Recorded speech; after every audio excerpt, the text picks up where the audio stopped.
To be getting on with. Let's talk now to Alpesh Patel, our regular financial expert. And by the despondent look on your face, you know what I'm going to ask you about. And of course, the question is, does Greece deserve this extension? Would it get it?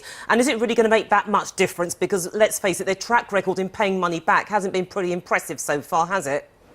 Well, I think they will get it because they're too close in terms of being able to deliver on their promises, that if they miss it by a small amount in terms of the austerity measures that they didn't quite cut as much as they had intended, at least the goodwill is there. So I think that will show sufficient goodwill for them to get it. Not only that, the consequences of them not getting it are too great in any event, and the parties on the other side, who are the key decision makers, whether the IMF, the ECB, the Germans, the Italians, the French, they all want this union to continue. But also we've got to remember why Greece is in the news. I mean, obviously it's in the news because of the ramifications for the rest of the Eurozone. Well, if you look at Spanish debt yields, in other words, the cost it's to Spain of borrowing money on the international markets, that's actually been dropping. So the markets are actually reading this relatively positively. And you can see that from the equity markets that you showed. They weren't actually down that much at all in this quiet period. So I don't think it's that negative at all.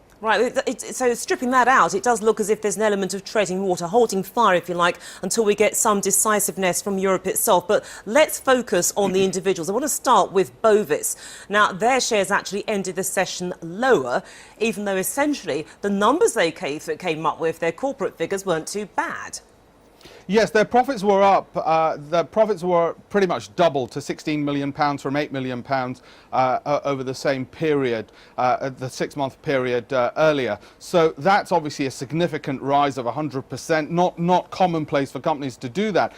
When you consider that their number of houses that they built over that period had only increased 18%, and the average sale price of the houses remained around the 163,000 mark, it suggests to you that it's actually the fact that the cost of land had been acquired relatively cheaply a few years ago during the bottom of the trough, and that's also indicated by the fact that the stock is actually down 40% over the last 5 years, although up 40% over the last 12 months. And the fact of the matter is that banks are willing to lend to companies like Bovis to buy land cheaply, but they're not willing to lend to smaller developers and are pushing the smaller developers out of the market, which is why companies like Bovis can make monopoly-like profits. OK.